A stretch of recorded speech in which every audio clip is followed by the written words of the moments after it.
On June 30th, 1972, the Connecticut band Repairs assembled at Syncron Recording Studio to record what would be their last album for their then producer Andrew Loog Oldham. This album would be a live recording performed in front of a live studio audience. The album would consist of a blend of original songs as well as cover versions of songs popular at the time. Present that night in the audience was Jimmy Higgins. Jimmy lived and worked with the band as their soundman and good friend.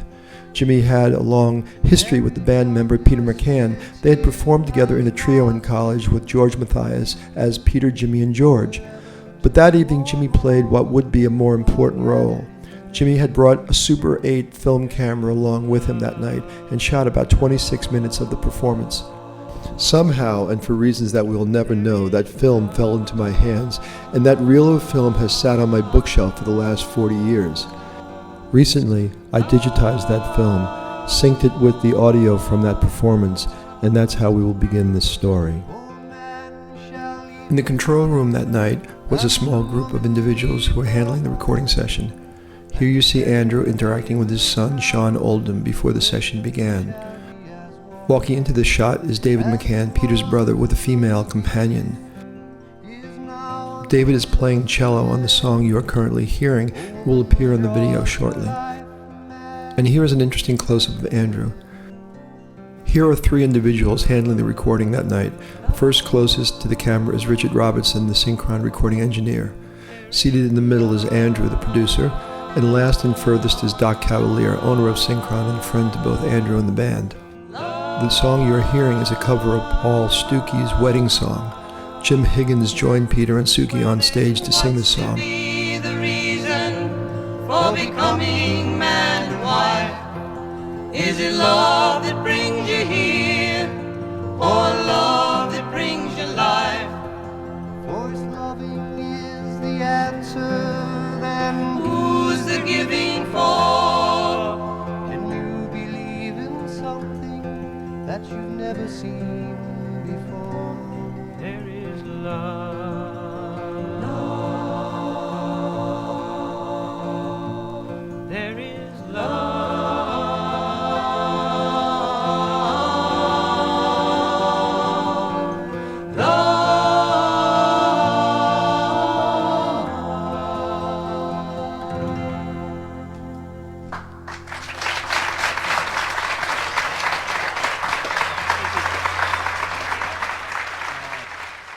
Early in the evening, George Mathias was invited up on stage. As mentioned earlier, George had been a member of a college singing trio with both Jimmy and Peter. In this shot, you see Mike Foley, bassist, on the left. Seated next to him is me, Jim Honeycutt. Behind George is Suki, and to the right is Peter McCann. Unfortunately, George's audio was not included in the album, so it is lost to us. But George remains a friend to the band to this day. George is introducing the next song, which is Neil Young's Everybody Knows This Is Nowhere. Here it is. I think I'd like to go back home and take it easy. There's a woman that I'd like to get to know, living there. Everybody seems to wonder what it's like down here. I gotta get away from the state of day running around. Everybody knows this is nowhere. La la la la la. La la la la la.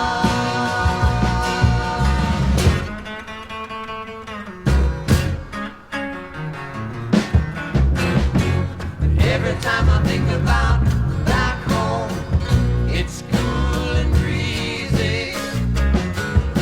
I wish that I could be there right now, passing time. Everybody seems to wonder what it's like down here. I gotta get away from the state of day running around. In an earlier podcast about the first album, Already a Household Word, I had described the history of the band in detail and how they had gotten together at Fairfield University in the late 1960s. but for now we will say that Peter McCann and Jim Honeycutt had met and performed together during a talent concert during freshman orientation week in the fall of 1966. During his freshman and sophomore year, Peter had met through the Glee Club Jimmy Higgins and George Mathias. They had hit it off and began singing together, forming a trio that I had mentioned earlier. Later, Peter and Jim Honeycutt became reacquainted and they began playing together initially as a duo. They in time would be joined by guitarist Larry Treadwell, bassist Mike Foley, and vocalist Suki Honeycutt. After Jim Honeycutt and Peter McCann graduated, drummer Ace Halloran joined the group, which at that time went by a variety of names. Repairs became their last name and the name by which the band would ultimately be known. Repairs ventured down many musical avenues in the band's years together while recording its 3 albums. That night the band performed many songs from its live repertoire. That night of the Repairs live concert, Larry performed a sing-along with the audience of a song which he had recorded on the first album, already a household word. The song is entitled Bummer World. When he recorded this song on the first album, he had gotten some children to sing a small part of the song with him. The night the band recorded the third album, Larry replaced the children with the studio audience.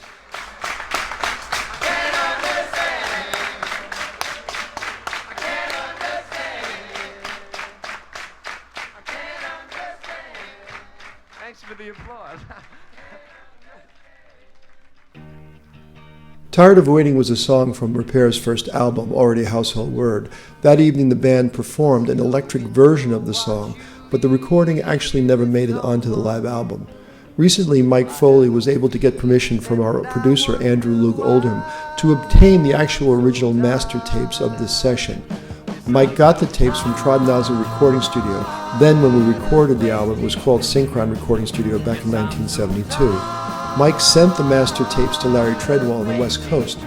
Tired of Waiting was on the master tapes, and Larry was able to reconstruct enough of the original recording to mix the song. In turn, Larry sent the mix to me to include in this project. I'm really glad that he did. You will see Ace Halloran featured in this song. Ace plays some mighty fancy drum segments for the recording, and Jimmy Higgins was able to cover that pretty well in his video. To ask me if I'm feeling better. They say my sickness is all in my mind, and I'm so tired.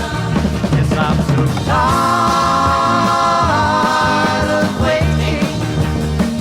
Yes, I'm so tired of waiting for you to say something that I can believe.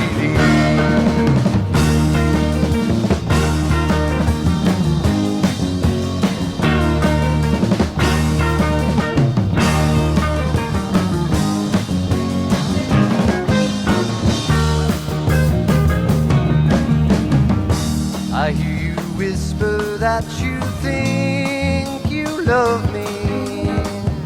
How can it be when all you do is lie? I'm so tired.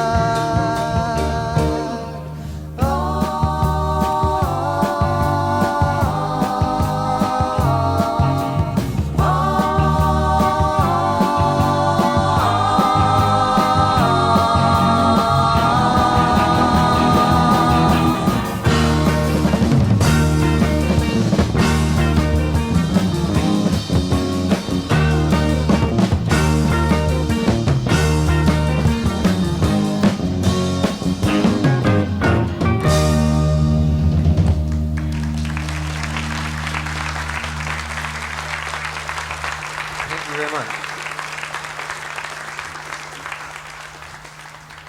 Repairs was an amazing live performance band. I believe the group could sing as well as any band at the time. Peter McCann had years of experience and training in ensemble singing, and that in conjunction with Peter's remarkable talents enabled the band to shine in live onstage vocals. One of the more challenging songs that Repairs took on was Stephen Stills' Sweet Judy Blue Eyes, which was recorded by Stephen Stills' band, Crosby, Stills and Nash. In my time, I never heard another band try to do this song, and Repairs loved to perform it.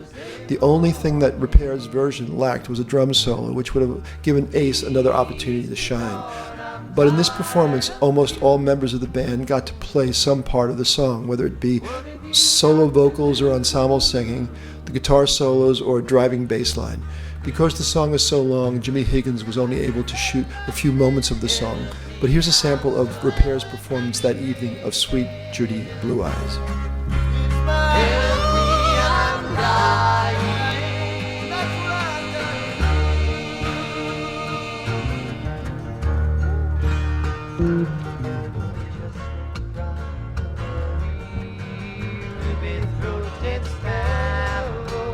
Sing your song, don't be long, fill me to the marrow.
She's so free, how can you catch the sparrow?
The band received many an ovation for its performance of that Stephen Stills song, but if Repairs were to release a single, it may have well been Peter McCann's song Celebration.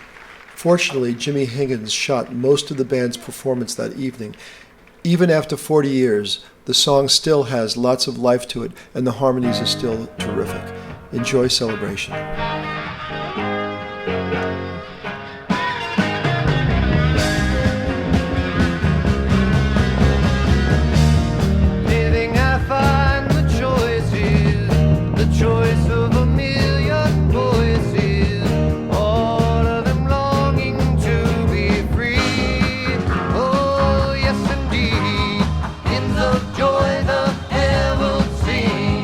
Songs of love and laughter ring.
The last song of the evening was Joni Mitchell's Woodstock. Somehow this was an appropriate song as the final closing song of that evening. Looking back 40 years at my generation, the event of Woodstock and certainly what Joni Mitchell's song celebrated were high points in the decade of the 1960s and the early 1970s. I'm not sure if anyone in the band that evening was aware that this would be the Repairs' last recorded performance, or that the band would even break up shortly after by the end of the summer following a 6-week truncated tour of Florida. By the fall of 1972, I was waiting on tables, enrolled in graduate school, and working as a substitute teacher in Westport Public Schools. Suki was moving on to her career in the restaurant business, and the remaining 4 members of the band moved to the West Coast for their last stand as Repairs Group.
Back to the garden.